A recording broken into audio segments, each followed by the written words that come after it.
Jump on in. Yes, you go ahead, Carol. Good, it's recorded, good. All right, so I would like to welcome everyone to the Voices of Black Experience. Tonight, we're going to be talking about confronting racial terror. I'm your host, fourth generation Red Banker, Dr. Carol Penn, doubly board certified in family medicine and obesity medicine, your master movement meditation and mindset coach, and now three-time best-selling author. I've been the moderator for these panels, and I was sharing with Amy, I'm just so proud that our community has come together. And I think some of the conversations that we have been having have been revelatory. I think we have ventured out where a lot of people have not been willing to venture out. And I feel that there's been a lot of courageous conversations, and tonight it'll be no different. So I'd like to welcome all of you. Oh my goodness, we have Reverend Kerwin Webb is here, Stephen Klettner, Ms. Teresa Jones, Denise Fredericks, Cassandra Keys, Marcia Horn, Donna Corman, of course, the committee members, Sarah Klettner, Lorraine Stone, of course, you know, Amy, Sharon Lucas, Kathleen, who is new with us tonight, Molly and Rick are here, Molly Walker and Rick Goldberger, Judy Stevens, and our special guests, Sandra Thompson and Inez Hennessy, both local to this area. So what are we going to be talking about? This local history of racial violence. I like to call this, you know, the experience of racialized terror. There are some of us here that have had direct experience with that, and our descendants of people who had direct experience of racialized terror here in Monmouth County. And, you know, it is an urban myth that, you know, oh my goodness, this is New Jersey, this is Monmouth County, that didn't go on here. Well, it did go on here. So we have two of the representatives of the New Jersey Social Justice Remembrance Coalition are going to be discussing the process of memorializing a lynching that took place in Eatontown, New Jersey in 1886. The victim was a 66-year-old formerly enslaved man named Samuel Johnson, known as Mingo Jack. This act of racially motivated terror was first commemorated in 2012 by a group of Eatontown residents, including author James Stone, who wrote a book, The Murder of Mingo Jack. As the need for racial justice continues to be outrageously evident, the coalition is working with Brian Stevenson's Equal Justice Initiative to also place a monument on the site, which will correspond to the thousands of monuments that render visible the atrocious history of lynching in the US at the Equal Justice Initiative's Legacy Museum in Montgomery, Alabama. So we're here to talk about that, to bring that to light. Go ahead and put it in the chat if you were aware that their lynching had occurred here in Monmouth County. So this is the only recorded one. It doesn't mean it was the only one that happened. So just go ahead and drop it in the chat if you were aware that there was a history of lynching in Monmouth County. And right here in Eatontown, which is, you know, 5, 10, 15 minutes from the front door of where most of us are currently living.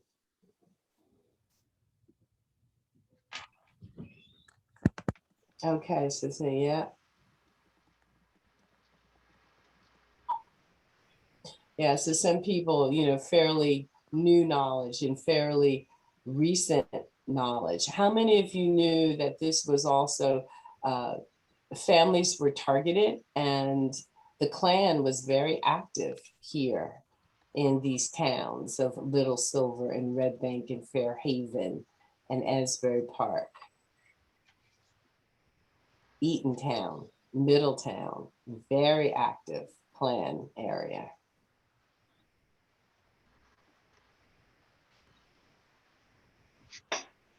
And so this is a lot of the history that got hidden that didn't make it into the history books, right?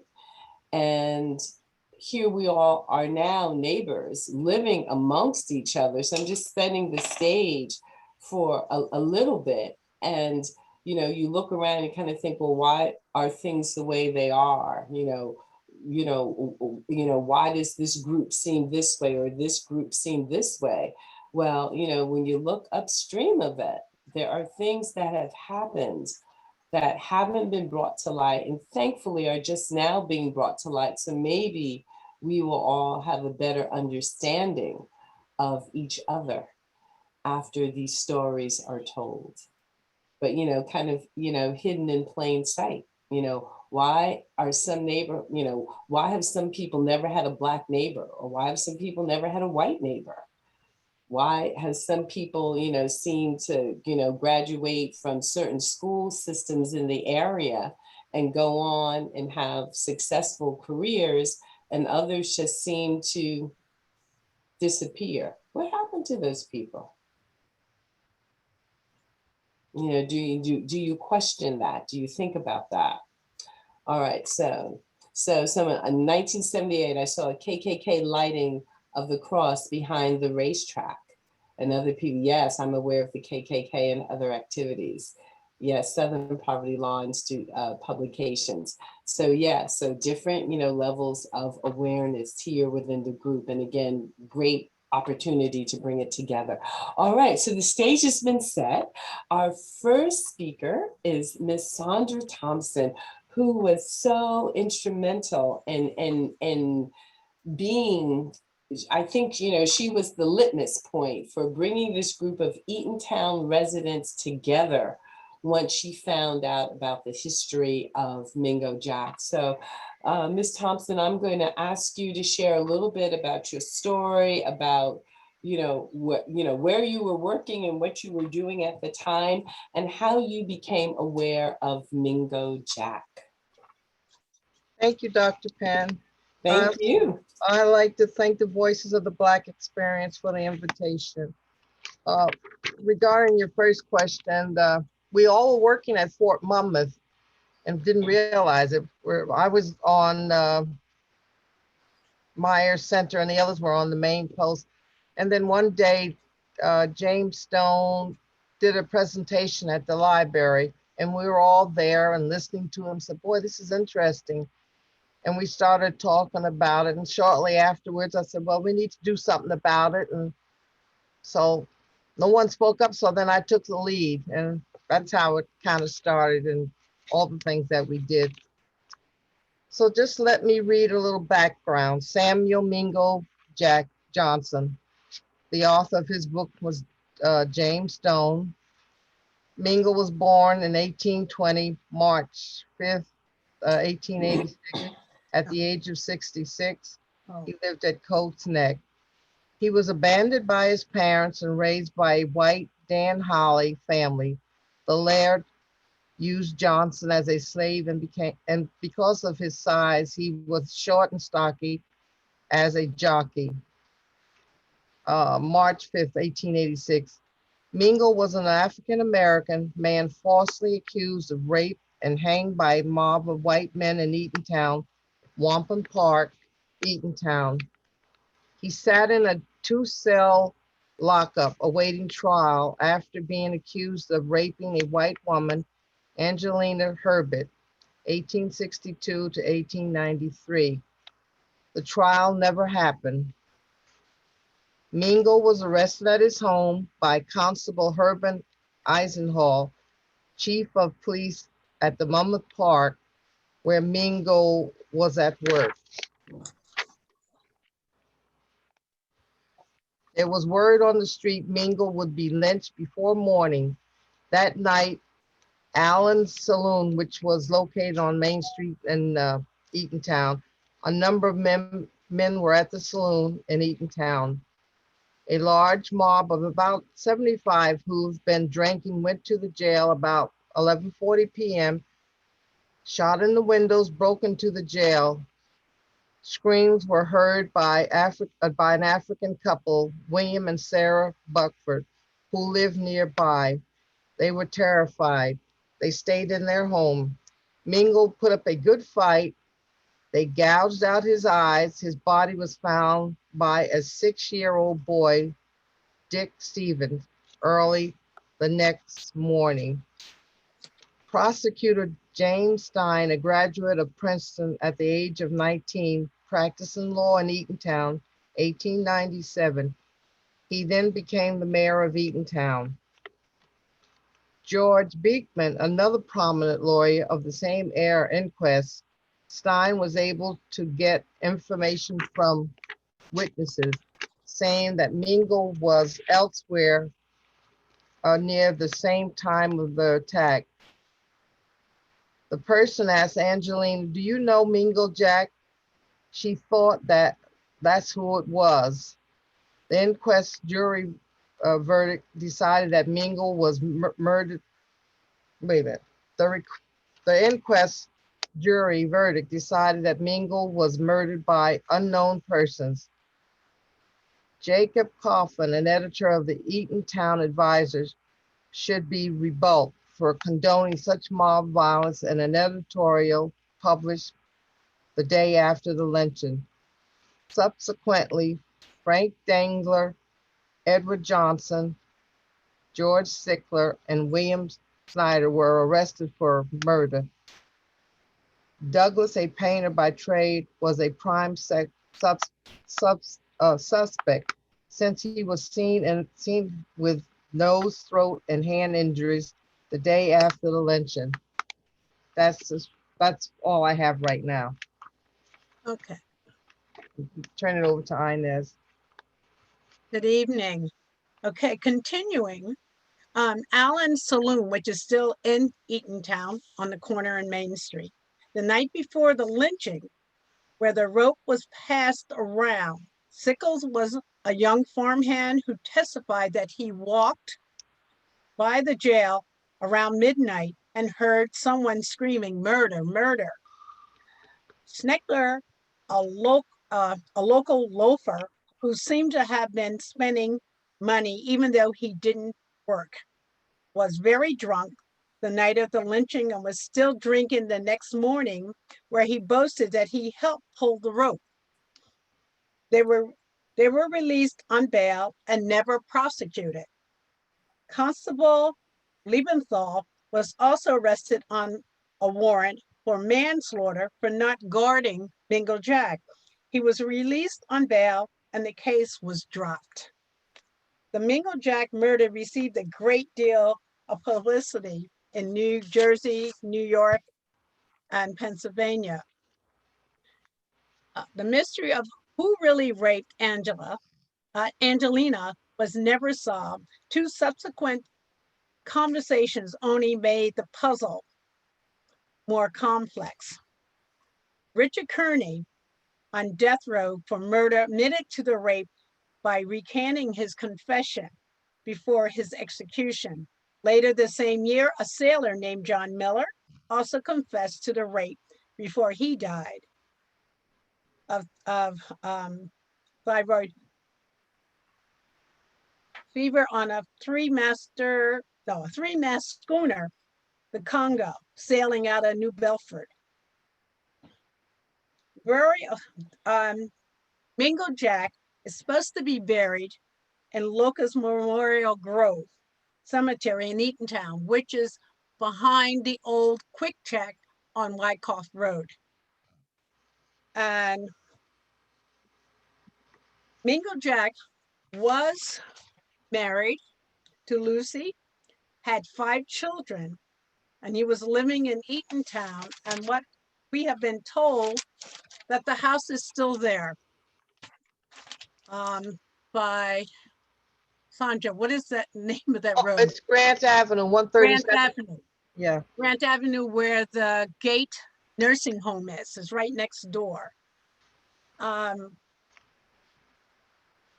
So this story was told. Some of this information Sandra and I did not realize until we started going through different local papers, the Patch, the Atlanticville, the NAACP, and information that the group has done, especially with Sandra. So I wanted to mention a lot of these are quotes out of information from those different articles. And just to name, so you'll know how many people were on this Mingo Jack Remembrance Committee.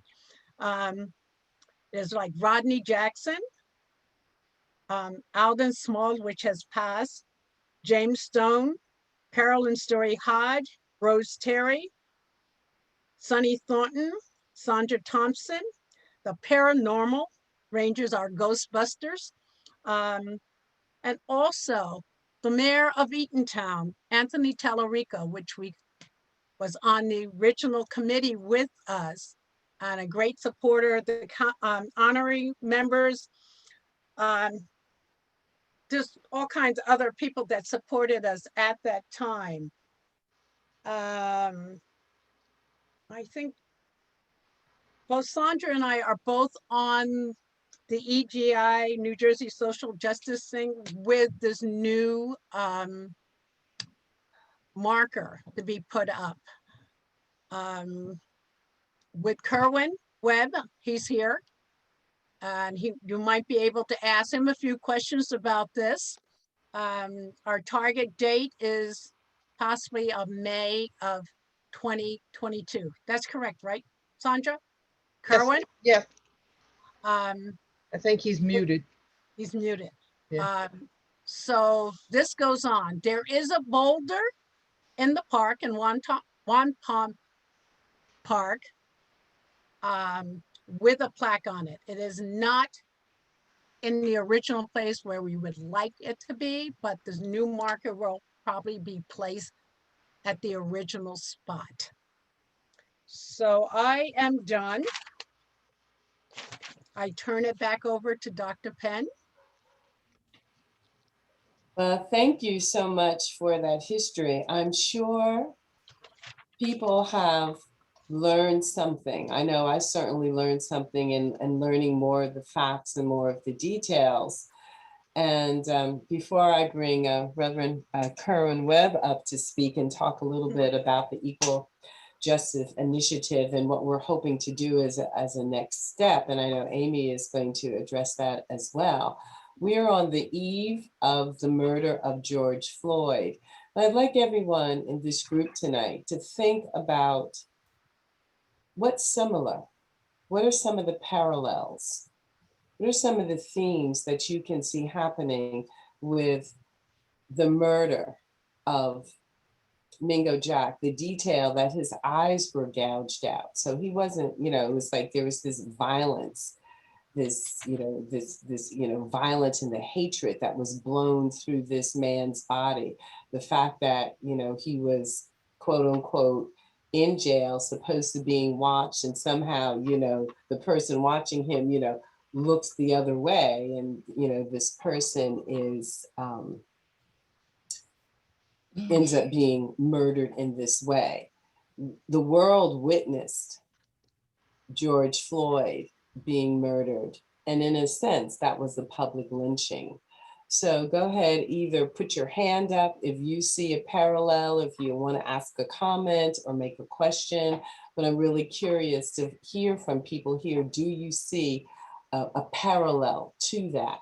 And the fact that this is repeated throughout history again and again, to downstream, we could get to 2020 and have a George Floyd experience.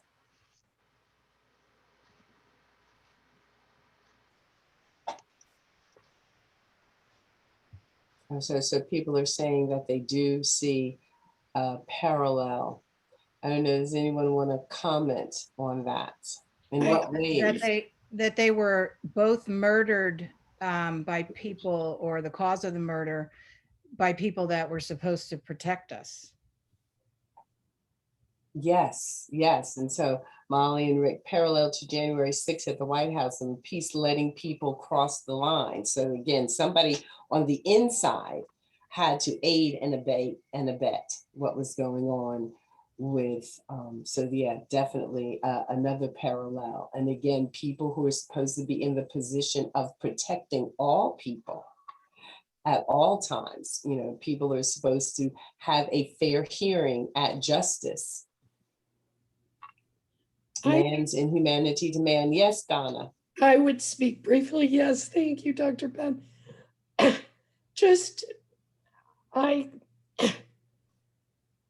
it's a small, okay, so maybe 6 years ago or 7 years ago, a lot of very unfortunate things led to the founding of Black Lives Matter. And at that time, my consciousness became more engaged.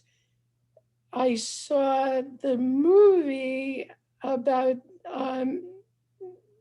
Attorney Stevenson. And at that time, I started to become so just appalled at how Black people, African Americans, were just treated so casually. It's like, oh, I'm going to arrest you even though you didn't do this. And I know you didn't do it. And we're going to put you to death. And it was horrifying. And then the documentary brought it home even more because it had the section about the lynchings. And it's just, I can't understand that kind of cruelty, and just, it's horrific. And I'm so glad to just try to do some small things to start to beat it back and fight against it, because it's wrong. It is a sin and wrong. Yeah, no, it is, and thank you for being brave enough to share your voice and to speak. And thank you, Amy, as well, for your courageous heart and being willing to speak. And, you know, so it's when we speak, there's a whole nother vibration, a whole nother level that happens when people actually, you know, share their voice, when it leaves the body and, you know, comes into manifestation through the voice. So I'm going to ask Reverend Curran Webb if he would talk to us a little bit about the Equal Justice Initiative and some next steps regarding placing a monument on the site, and perhaps how we all can get involved to make sure that this does happen. Awesome. Thank you, Dr. Penn. Thank you, everybody, for joining. Your last question, how are things similar and different? All I could think about in my mind is that when things like this happen, we understand the sides. There are the people who are perpetuating the evil, then there's the victim. But I think the one thing that has remained constant throughout is the people in the middle, those who allow the injustice to happen, whether it's because we are unaware or unconcerned or whatever. And I think that is, if we can attack that, if we can get people more aware and engaged, then it helps, because when people know what's going on, they won't stand for it. But it's things that are done in the dark that allows such injustice to continue. Where we are with the process, and Sandra and Inez have been champions of it and helping to make sure that this new coalition continues on and honors the work that was already done. We've recently started working into our committee. So we have an educational awareness committee that Amy is a part of and has done tremendous work with the film documentaries and conversations like this one. We have the historical marker committee that is tasked with the planning and execution of that event. Soil collection, we're going to have a soil collection at the site that just kind of helps us to symbolically remember the blood that is in the soil and the stories that come along with that. And then also in high school essay contest. The essay contest will be launching in September, I think. And the award or the scholarship winner should be announced somewhere in the spring of next year in coordination with the dedication. The way that we could use help is to help us with the committees and a lot of the planning. The biggest part for me, the most, I think, important part of this project is the educational awareness piece. How do we get other people to know and understand what is happening, the history of slavery, the history of race relations in the North, because there is that big assumption that, hey, all of that evil stuff happened in the South. But then people are surprised that New Jersey was the last state, right, to get rid of slavery. A lot of our higher education institutions benefited from propagated slavery. And so just having those conversations, but also not just pointing out the bad, but helping people to recognize how is it that we move forward together collectively, because there's a clear distinction between good and evil. And it seems that helping people to call into question some of those policies and practices that allow us to continue to be in this spiral that allows a Mingo Jack or a George Floyd, that's the important part. And that's where we can come in handy, because a lot of what happens, it's small conversations that we can talk to people about. It's small things that are going on that we can enlighten them and then invite them to do more research. And so we do invite you all. Our coalition meetings, our group meetings are on the fourth Thursday of each month. So the next one coming up is this Thursday, the 27th. And we invite you to come and join and see what we're all about. And the way that we've set it up is we'll have breakouts with each of the committees working, doing some planning. And so you can come and see where you fit, where you help, where you can serve. Or if you have ideas for things for us to do as a coalition, we'd be open to those as well, because the idea is to get the community involved so that it's not just a small project that's happening on the periphery, but we want as many people involved as possible, because that's how we believe change happens.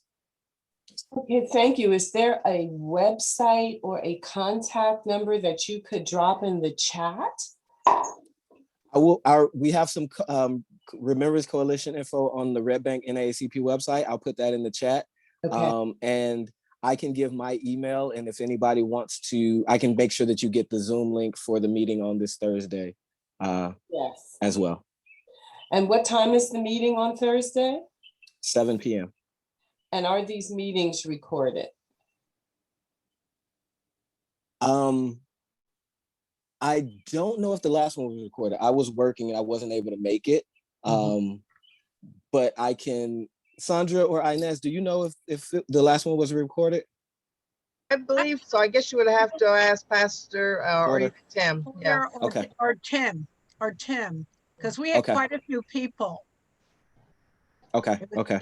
It was excellent.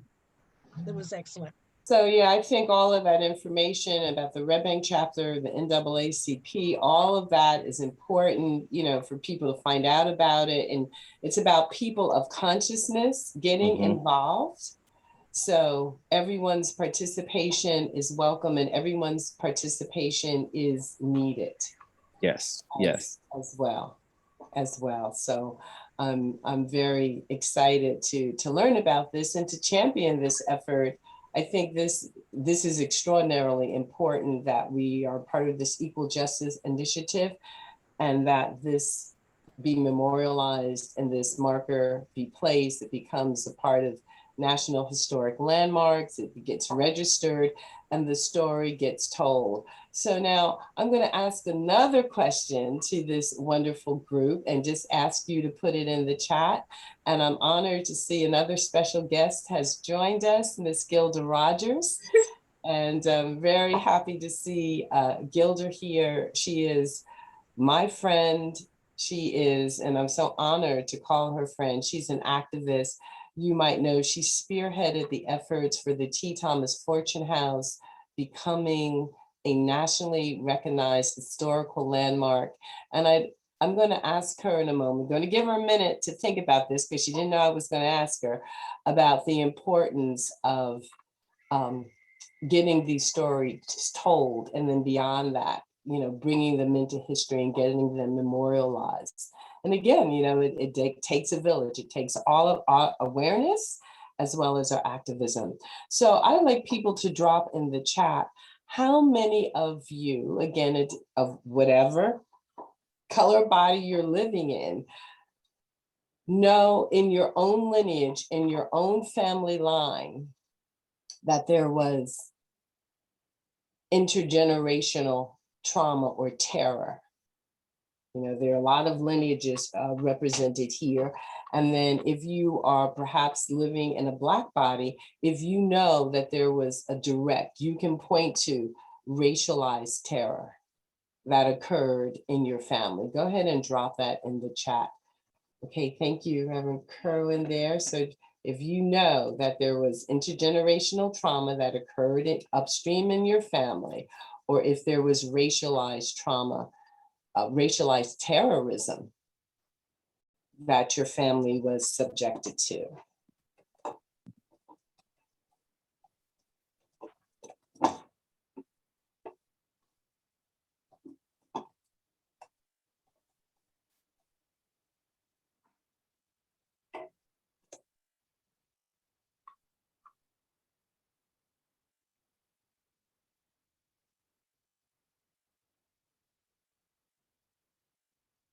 Because again, it's like we don't know our neighbors, right? We might have people here who are descendants of Holocaust survivors. We might have people here that are descendants of indigenous people. Who knows what the stories are?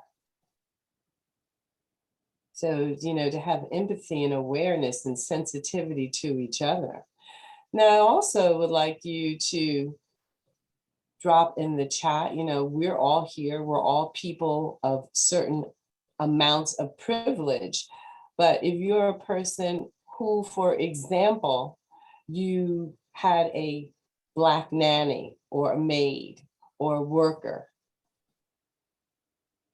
that was, a part of your upbringing, so, what was your awareness? What was your interaction, historically, when you look back in your lineage? Or if on the flip side, were your family members a part of the serving class?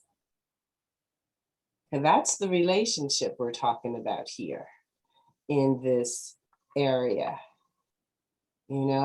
That's the relationship that we're talking about here historically between people who look like the brown and Black faces on this call and people who have the white faces on this call.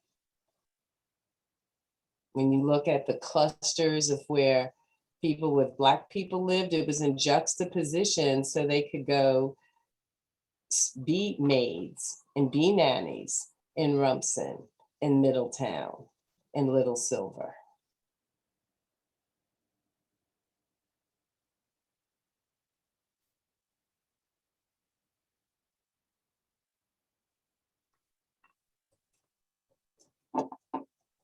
And just, look at the chat.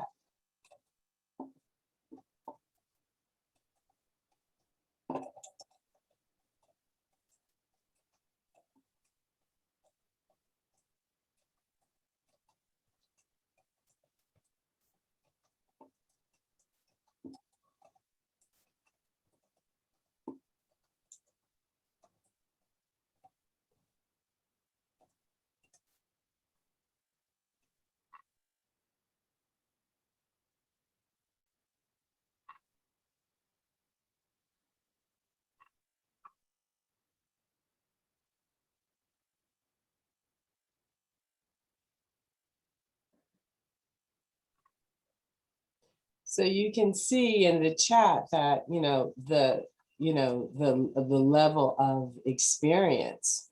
And so while, on the one hand, you might downstream know, professional this and educated this, and, there was a price to pay. There was a path to that. Like I had a father who absolutely forbade me to learn. This was an ongoing argument. I couldn't take any like home ec in high school. Forbade me. Absolutely forbidden. He said, you'll be dead before you'll be someone, before you work for somebody. Before I'll let you go work for a white family. Before you be in any subservient role. I wish I had learned a little bit more about how to balance my checkbook and how to use that keyboard a little bit better. But, he was absolutely passionate about that because he had seen that, even though, his family history was different than my mother's family history. And his family had not really known poverty in several generations, whereas my mom was born in poverty. But he was all about that. He was like, oh, no, you won't. Somebody will work for you, but you will not. So you're not even going to have the skill set because I forbid it. because that's the trajectory, is for you to be a secretary. Not that there's anything wrong, but he just didn't see that for me. He did not want that for me. And he didn't even want it to be in my skill set. He said, I just want you to be useless when it comes to that. I want to develop your mind so that you direct people.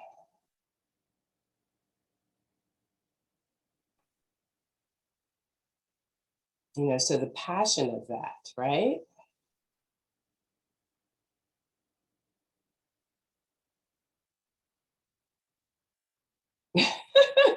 Miss Jones is saying your dad may have known mine. They might have, for sure. But, you know, a lot of people don't realize that there are a number of African-American parents that felt very passionately about that this was, you know, not going to be, it wasn't what they wanted for their children. And it was their way of fighting for that. So thank you everyone for sharing your stories in the chat. You know, this is important information.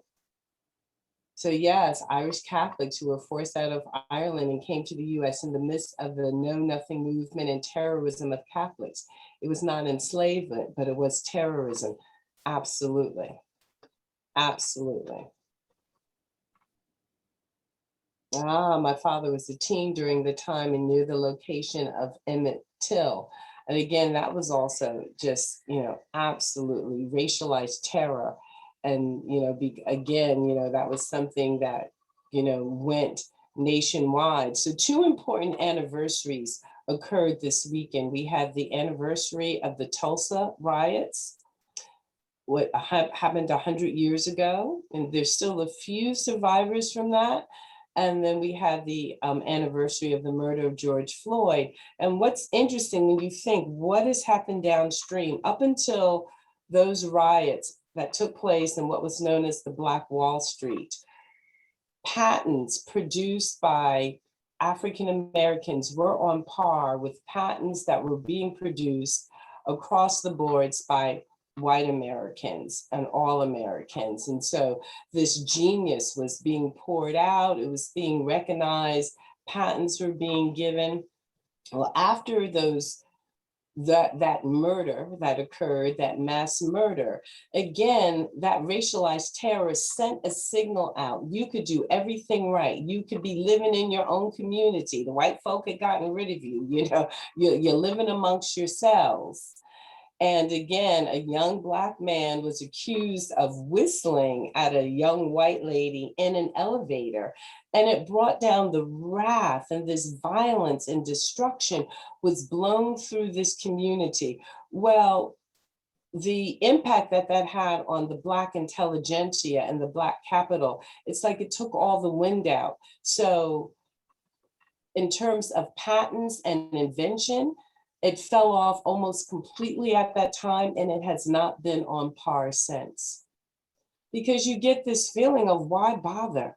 Why try? It gets passed down generation after generation after generation. And that is some of the price of, you know, racialized terror. And it cost all of us. That cost the entire globe. All those generations of Black brilliance lost. Gone, and we can't ever get that back again. You know, those images of Emmett Till and the fear that planet and generations of Black boys and Black men that still lives to this day. And, you know, it's just, so it's something for us to wrestle with, something for us to think about. All right, so Ms. Rogers, I'm going to bring you on. Why is it so important that we as a community get involved and get behind this equal justice initiative and memorialize and get this monument placed in Eatontown? And why is it so important that we tell our stories? Well, I'm a journalist by trade. That's who I am. So stories are important. That's how we understand who we are and why we're here and what we're here to do. All right. I became a journalist because I wanted to give voice to the voiceless. So obviously there are stories that, T. Thomas Fortune was a story that no one knew about. And now people are recognizing through our work at the Cultural Center, his voice and the difference that he made in our society. All right. So the same thing here. All these lives that were terror, you talk about terrorism, we have an exhibit now, the Great Migration. So when we talk about terrorism, people leaving the South in droves because it was not safe. Like you said, whether you did the right thing, it didn't matter.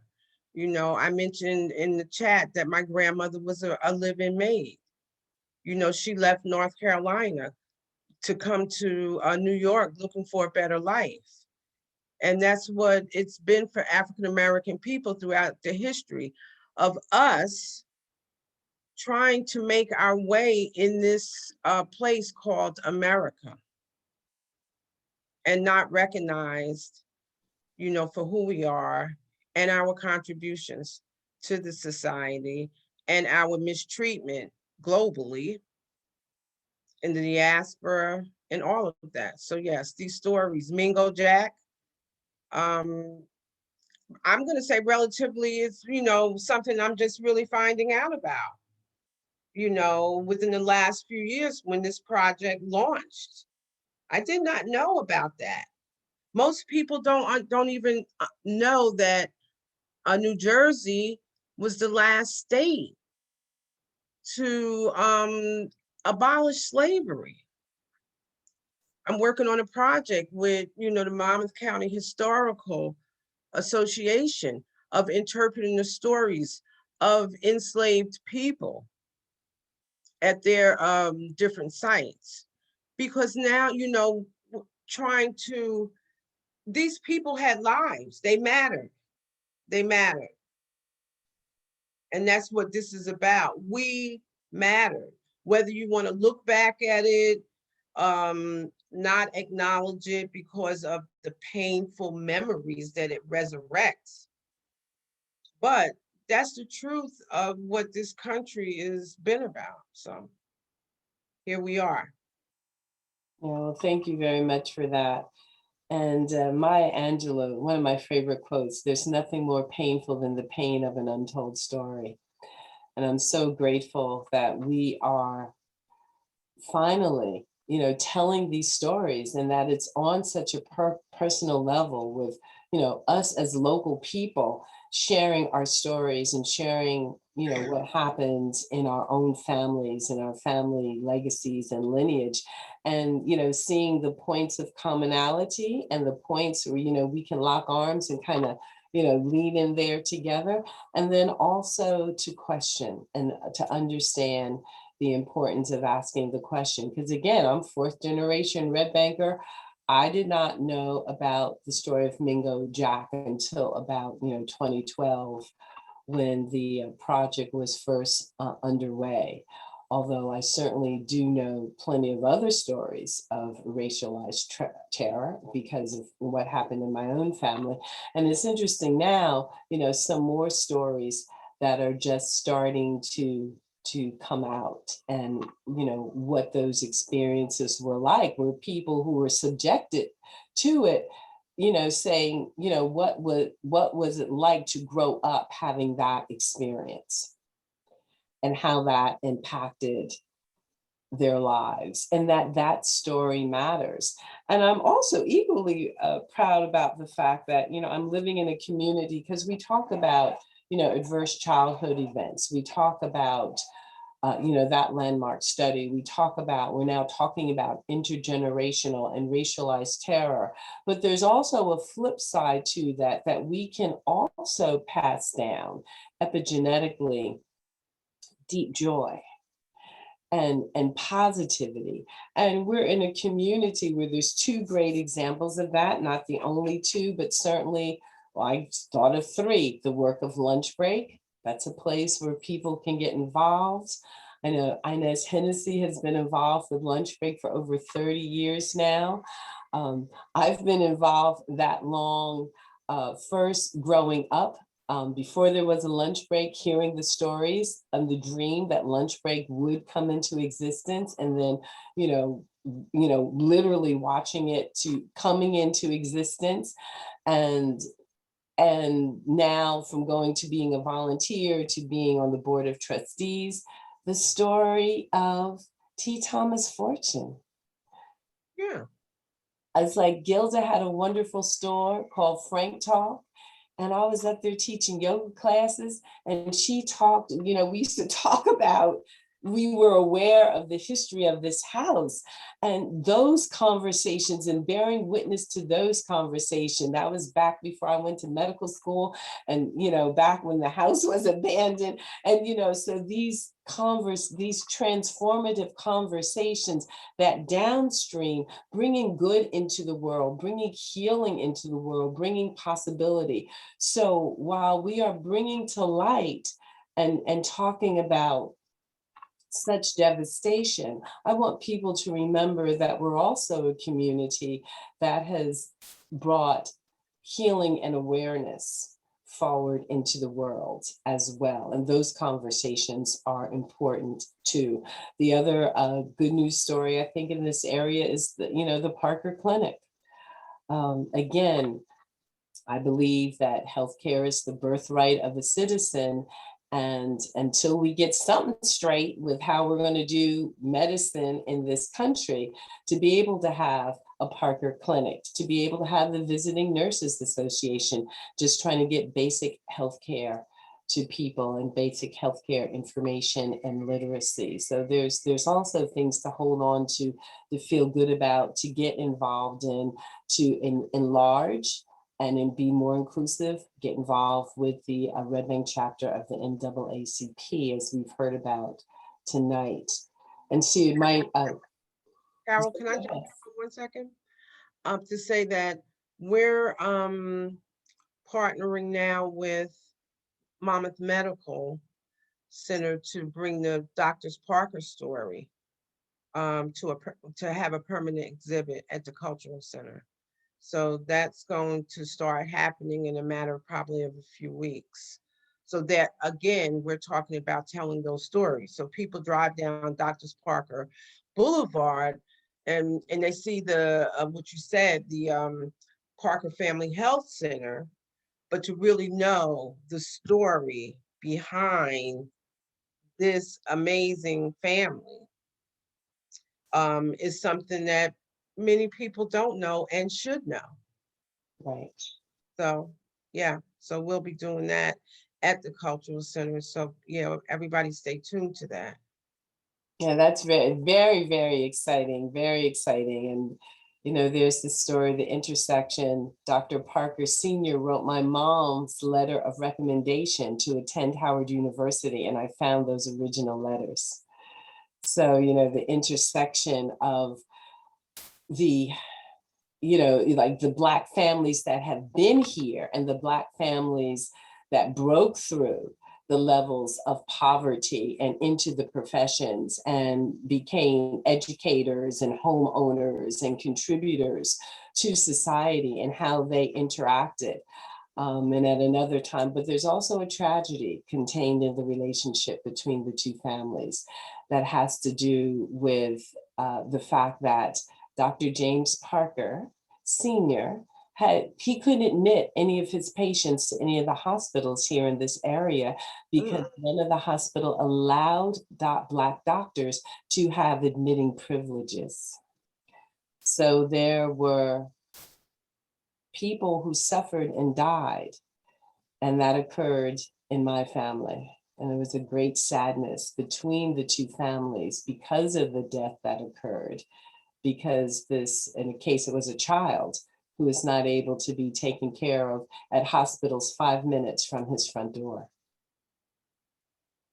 So that's a part of the two Red Banks as well. That's a part of this racialized terror and the stories that we need to bring to the forefront. So here, Dr. Parker and then his son you know, what they were fighting, what they were carrying, the sorrow that they bore, the burdens that they bore from being, you know, competent, trained, and licensed. And yet he couldn't admit a patient or take care of a patient at Riverview, at Jersey Shore, at Monmouth Medical. And the cost, again, to the African-American community. And again, that's a part of racialized terror. Yes, it is. And that's, you know, a part of the broader discussion and the abolition and the reparation that needs to occur in this community for us to reach our full potential as a community.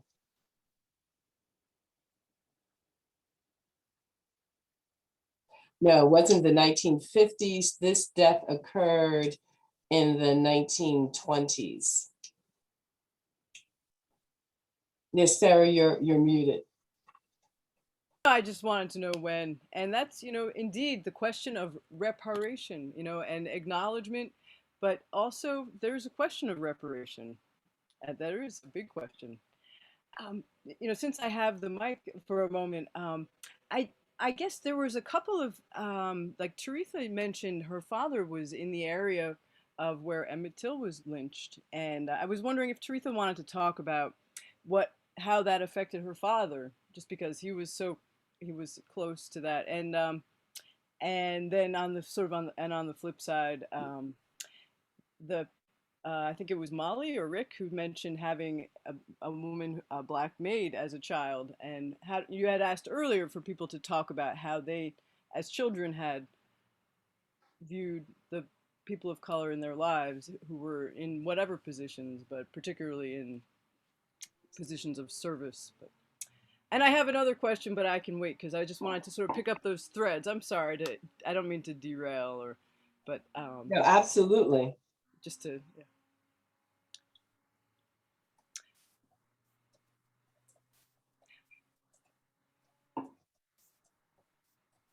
Teresa, do you want to go? Ms. Jones?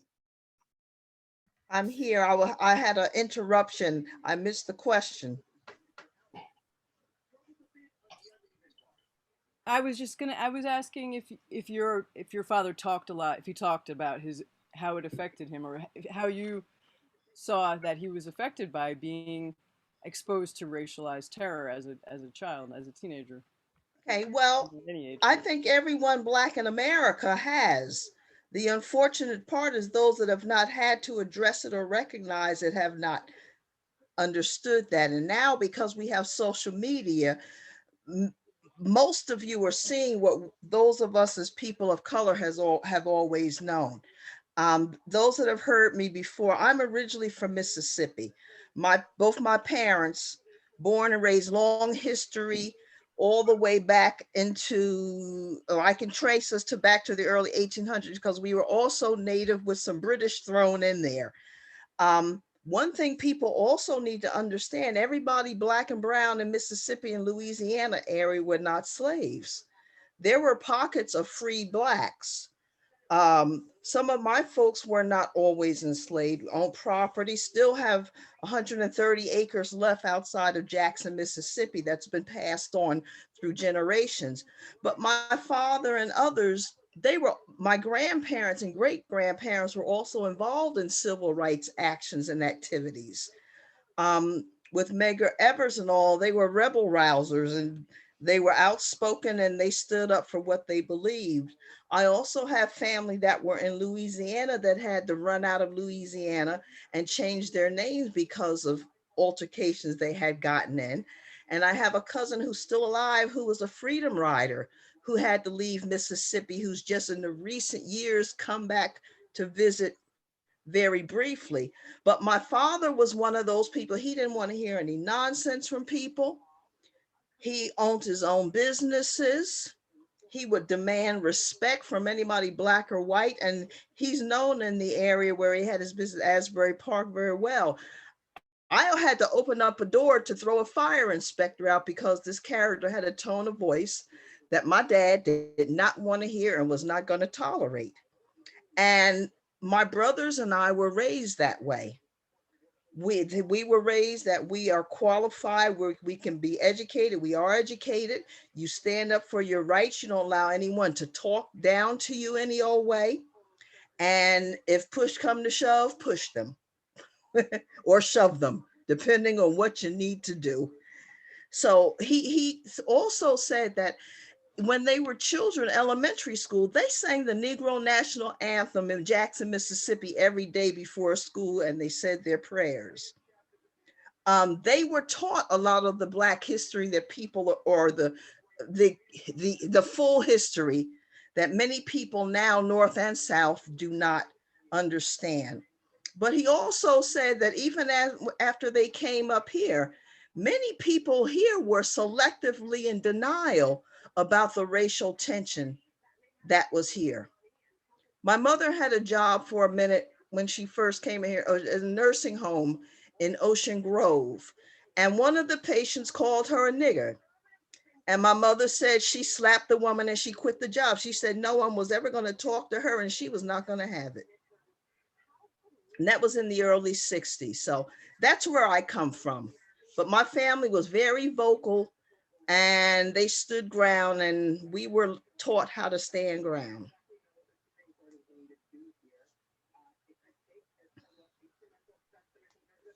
Yeah, beautiful. Thank you so much for sharing that. And that's also, a story, because I think that's part of the collective legacy of those of us downstream of those ancestors.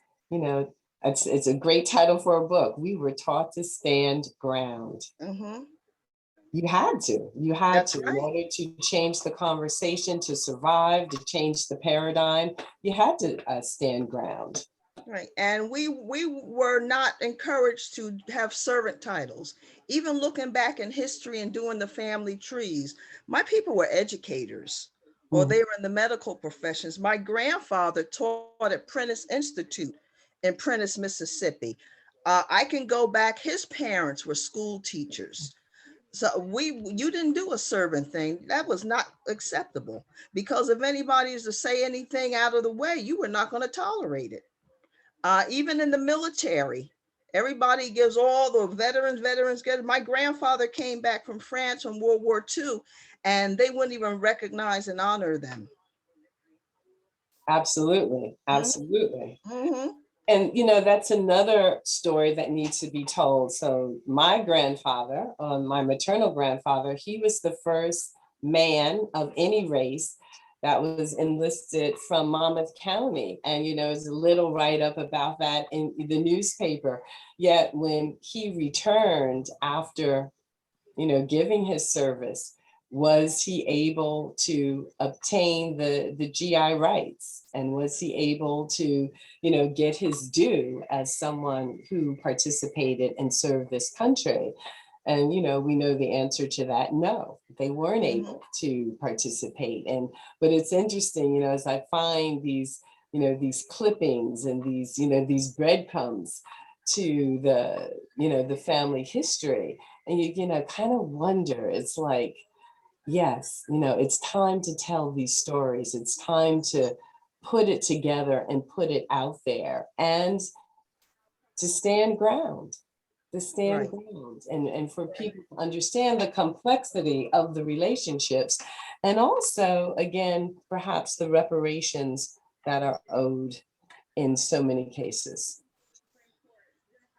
Correct. And the city of Tulsa, Black Wall Street, was a tale of many other communities.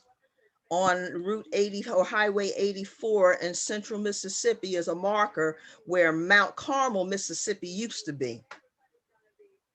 There was a lot of burning and pillaging, even Seneca Village, Central Park today. So everybody has to start looking at the real history. Don't be in denial. It's been whitewashed. It's a lot of ugliness, but people have to address it. And then someone said earlier that the churches don't want to talk about it. Well, when you talk about it, you have to face yourself. And oftentimes people don't want to face who they really are. Everybody in the church is not going to heaven. I'm just putting it like that. Yes. Absolutely. Absolutely. So, my next question for everybody is, so we're all here for a reason, and the pandemic perhaps has sparked many things and has the murder of George Floyd brought a lot of things to a head. The Trump years brought a lot of things to a head. Where do you all feel in terms of, if I were to put out the words ally, accomplice, activist, or anti-racist? And you could be anti-racist and an ally, you could be anti-racist and an accomplice, you could be anti-racist and activist. Where do you feel you are, on that continuum? And I'll give a couple little brief definitions. So, an ally is someone, who has empathy. And, they're willing to be in a conversation like this. Now, an accomplice is somebody who's willing to link arms and dig in and be inconvenienced If they see something, they're going to say something. And they're in a room and the room is like, okay, well, there needs to be some more diversity of thought and consciousness in this room. And they're going to speak up and they're going to say something. So if someone is not speaking, they're going to include them. They're going to want to hear their voice. So that's the accomplice. And of course, the activist has the skin in the game. They're going to be out there, they're going to march, they're going to protest, they're going to join the Red Bank chapter of the NAACP, and they're going to make sure that, this marker happens. They're going to be there, going to support Reverend Curran and his leadership and the work that he's trying to do. They're not going to be satisfied that this happens and they didn't do anything to make this a known part of the history. How could I be a fourth generation Red Banker and I know about my own family but not know about Mingo Jack? Any of us, of anybody that were living, how could we not know this about places? There are times where I feel like I'm in Eatontown every day. How could we not know this?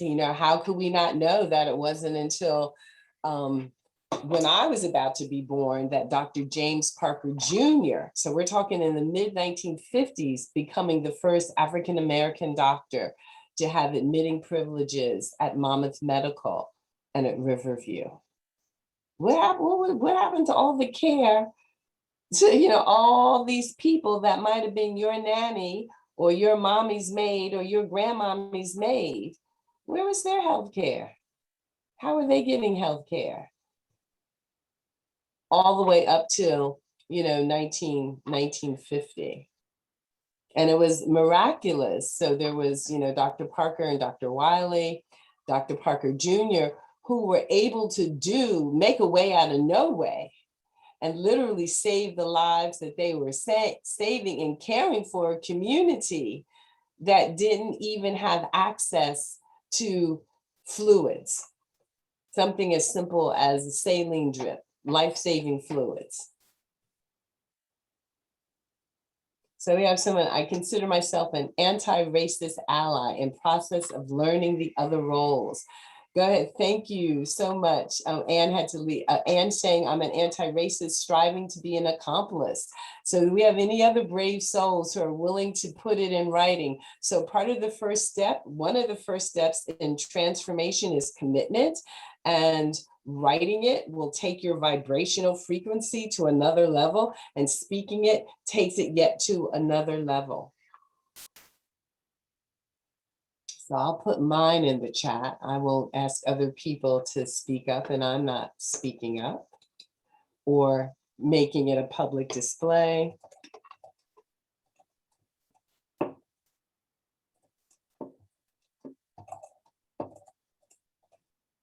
So an anti-racist does not see one group as being better than the other, or one group as needing more help than the other. Anti-racists recognize groups as being equal and on a journey and needing to participate, learn, grow, and evolve.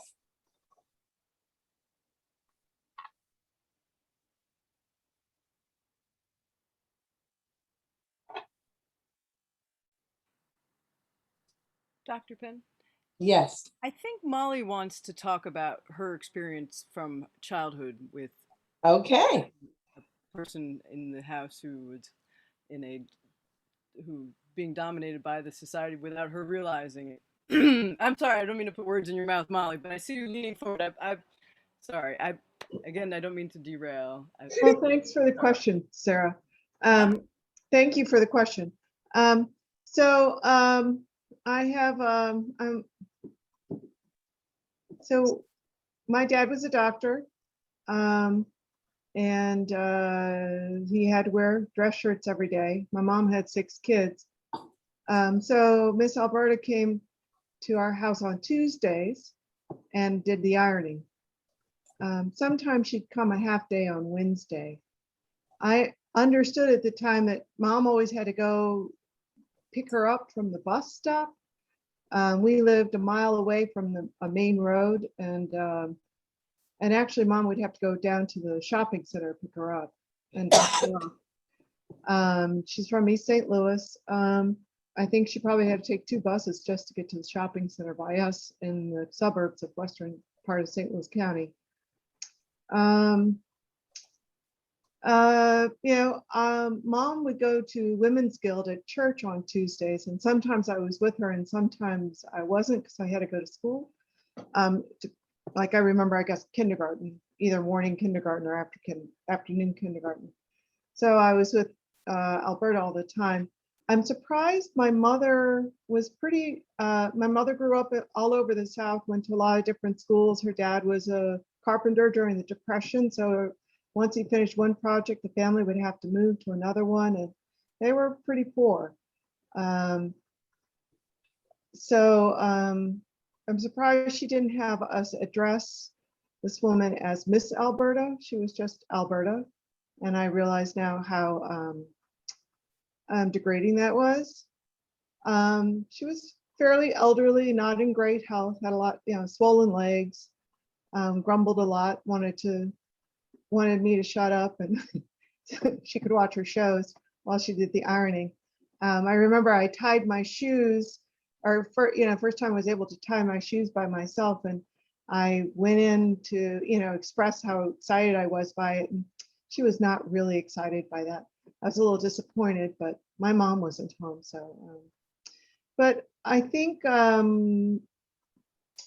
dog always was we would definitely have to tie him up and put him away when she was around. And if any Black person came to our house, our dog would really go crazy.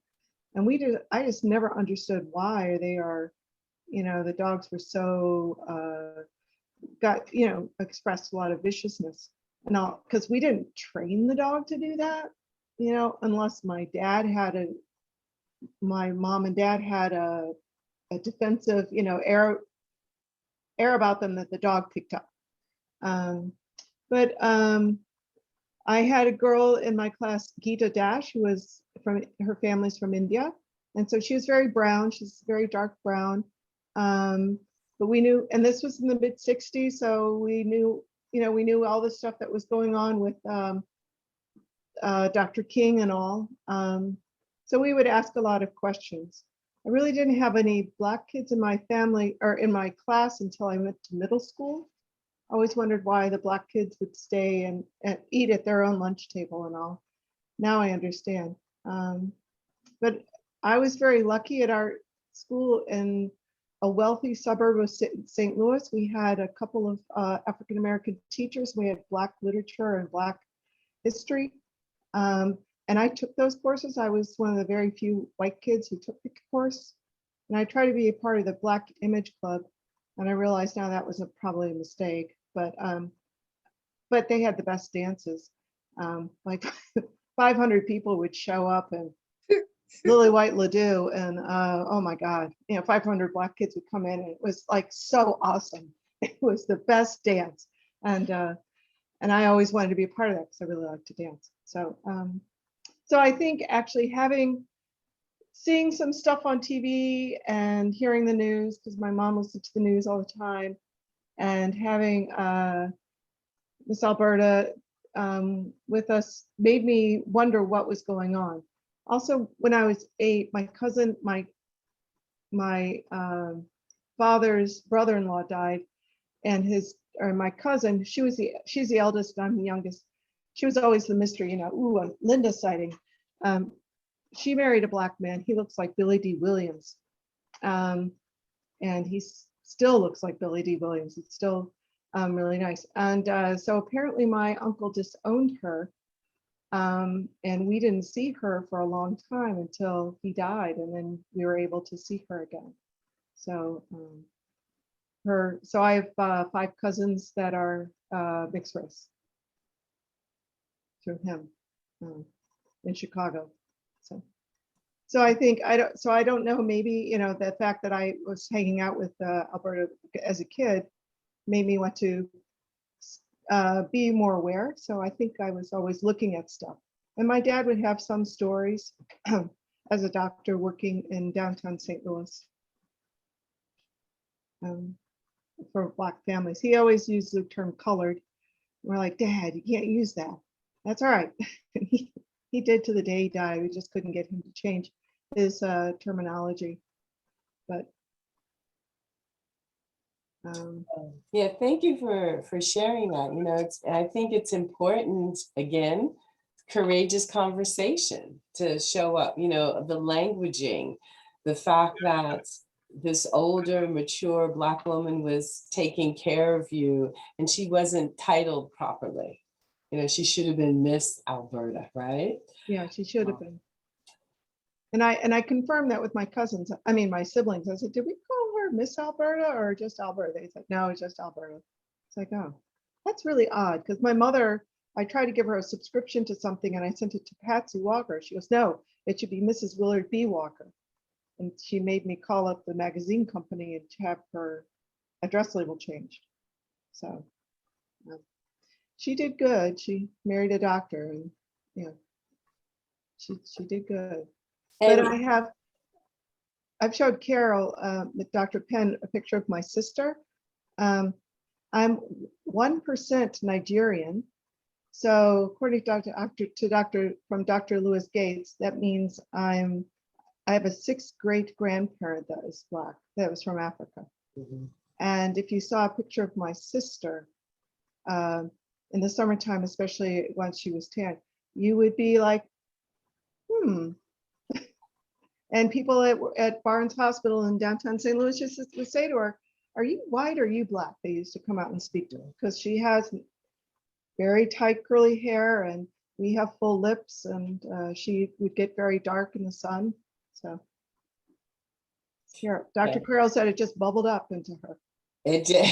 Sometimes we, that root, you reach, there's those, and it can go either way, right? That genetic imprint in terms of the phenotypical appearance of someone who has, African-American blood, European blood, Asian blood, downstream, just depending upon the combination of the genes, right? So thank you for sharing that. And again, that, that's a story, that's a place to look, that awareness, that languaging, that privilege. So, perhaps it was important to your mom, the privilege of being a doctor's wife.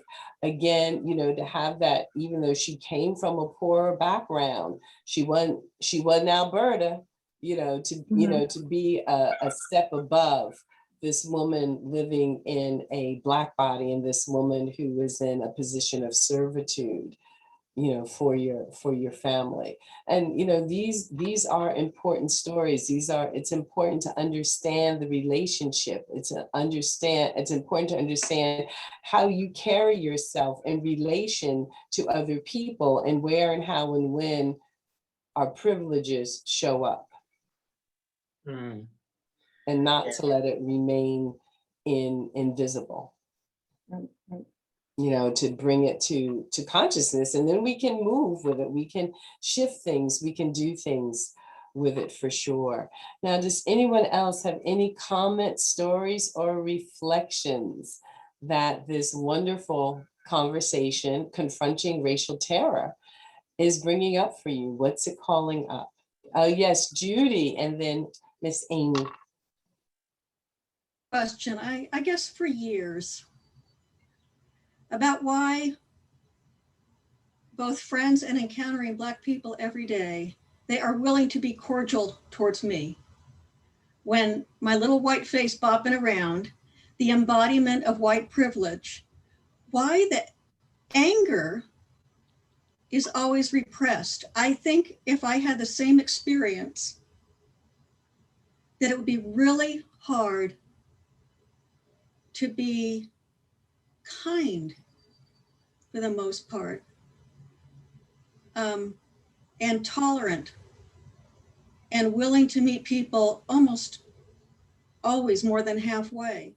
And it boggles isn't the right word, but it consistently, it's well beyond intrigues. I'm just incredulous almost that with the racial terror that's been subjugated to a population for so long, can maintain cordiality in the face of a dominant culture. Well, thank you for the question. I think it's a very powerful question.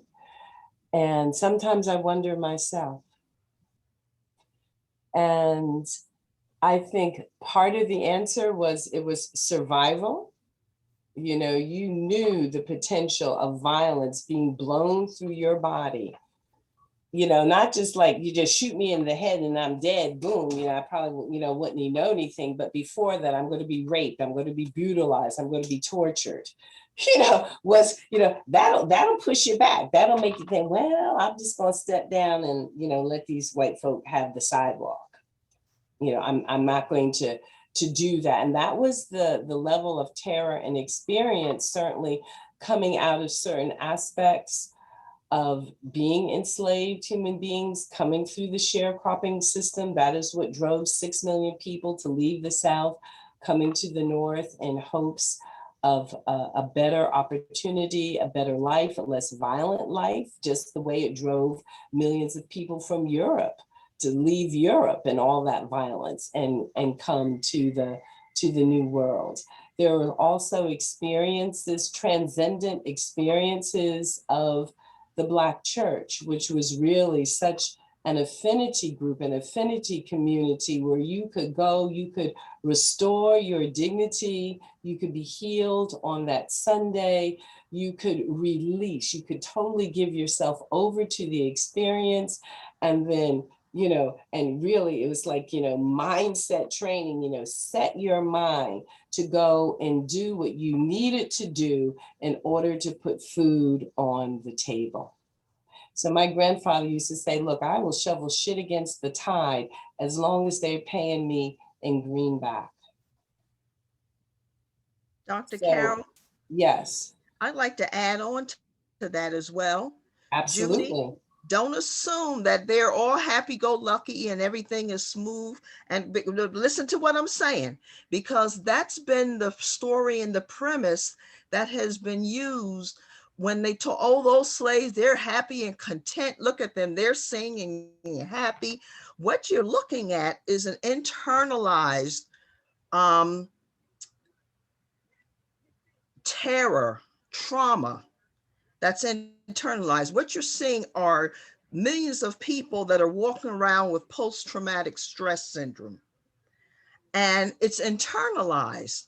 Here goes the high blood pressure, the diabetes out of control, the weathering of the body, the shortened life expectancy. Mm-hmm. The ones most often to die quicker, shorter, sooner are Black males. So you're seeing it in a different kind of way, the mental health, the depression, the teenage activities that are out of order. That is stress that is out of control because you are stressed. You can't get a job. You weren't educated properly. Even if you have money, even if you have education, you still endure it. Infant mortality is a perfect example for Black women. Even if you're well educated, if you have money, you're still 2 to 3 times more likely to you lose your child for being Black in America. The racism is the one confounding factor. So they may seem very nice and turner, but if you call somebody nigger out of the side of their mouth, I bet you one of those friends may have to take a second thought before they knock you out.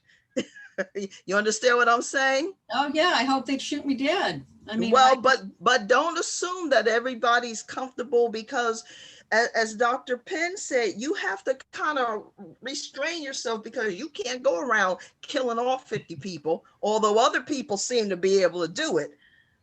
But the reality of being Black in America, that is our reality, because you really want to run and jump and scream. I'm a woman with a certain education, home, and everything else. And I have walked into the room as the authority, and people looking at me want to know if I'm the secretary. No, I'm the one in charge here. And that's still in this 21st century. So that's what was really seeing. People have it internalized in many, many aspects. Thank you. I think too, can I just jump in? I think too is what, Du Bois always said, is living between, Black people have been conditioned to live between two worlds. We do it comfortably. It's second nature. Some of us are more vocal about it in our way that we respond to it. But we know that this is how we have to navigate this society in order for it to, and it makes no sense. And it makes absolutely no sense. And we have to see it for what it is. And I was just with some educators, and one of them said, this information that everybody is, like trying to get on board with, equity, diversity, and inclusion. She said it's really, a very uncomfortable situation for a certain group of people. And a Black woman chimed in and said, well, think about how uncomfortable Black people and brown people have been in this country, and when you hear a Native American person talk about how this land has been stripped from them, that, like, I want my land back, give me some money to have me come back to, what was mine. And we don't even, God forbid it was, we know, I'm a teacher. It's not taught that way. Even as educators, we have been taught and conditioned to feed into the myth as well.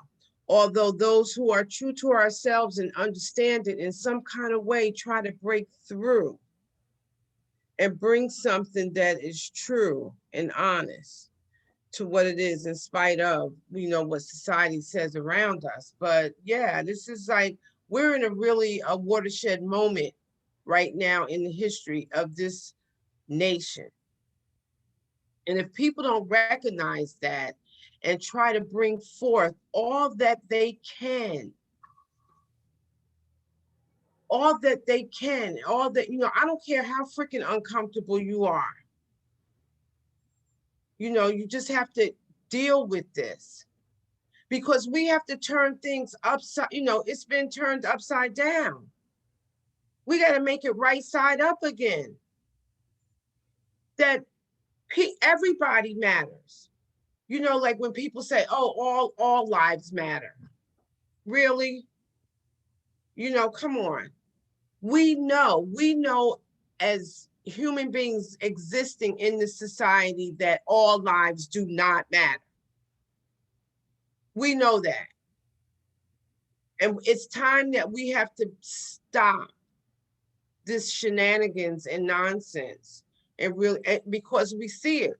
Look at our elected officials on a federal level. That behavior, that says it all. You know, so we teach our children, at least I like to think, to be better people than what we call our elected officials. I don't care what side of the fence you're on. You know, so, you know, I'm sorry, Carol, for just like going off like that. But but it is so important that we understand as brothers and sisters, all of us as brothers and sisters, not just white and black, but brothers and sisters, that we all come together now to help, you know, make this thing right.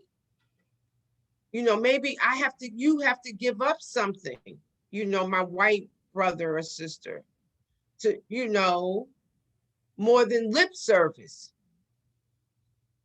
and really be about it. Get down with the people. Like, you know, it amazes me to this day. It amazes me that how many white people don't have a real black friend.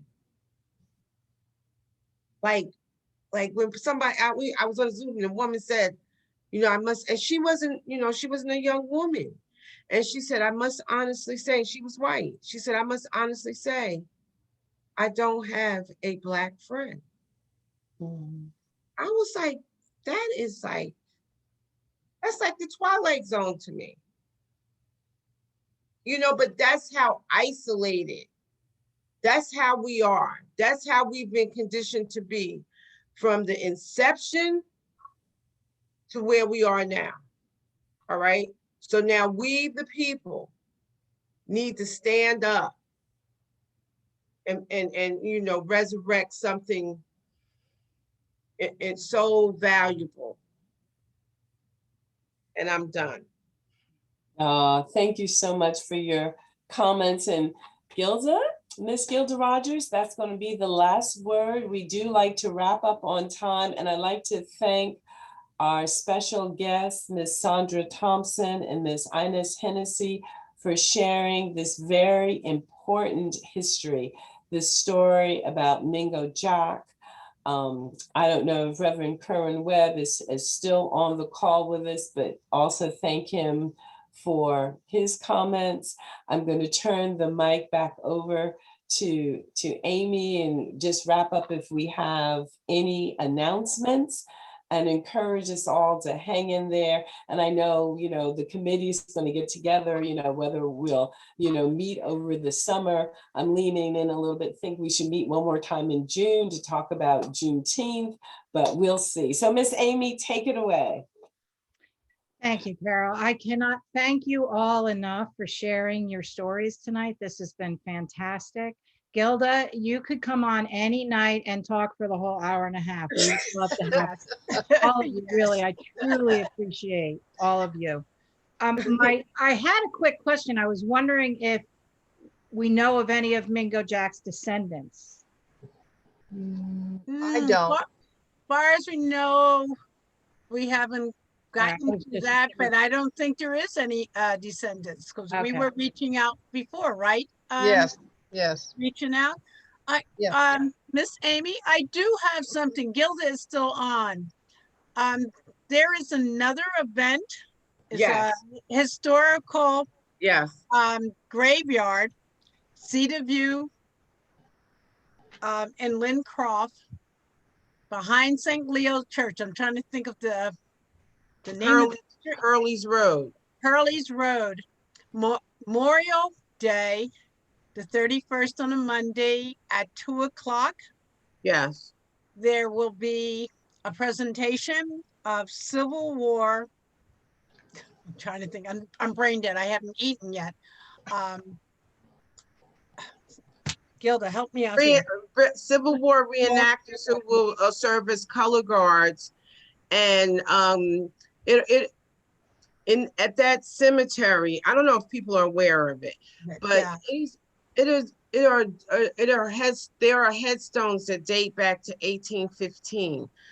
There are Civil War Black veterans, African burial site. Civil War veterans that are buried out there that fought for the sanctity of this union. That's why this moment is so important, is because these are people that we have cast aside, who gave their lives and got nothing basically in return. So we have to acknowledge that. We have to acknowledge these folks. And so, like, I'm encouraging people, if you are, the presentation probably will be no more than an hour. Starts at 2. But to be aware of it. So we formed make it really short, we formed a group called the Friends of Cedarview. Yeah. And we're trying to form ourselves into a 501c3 so that we can really restore this sacred land and make it a really reflective place where people can come and sit, beautifully landscaped, and really, shine a spotlight on Ines. Ines is related. Her family are buried out there, and she will be calling roll of those veterans that are buried there. So Ines will be doing a roll call, and we're going to have someone that's on the bagpipes that's doing taps.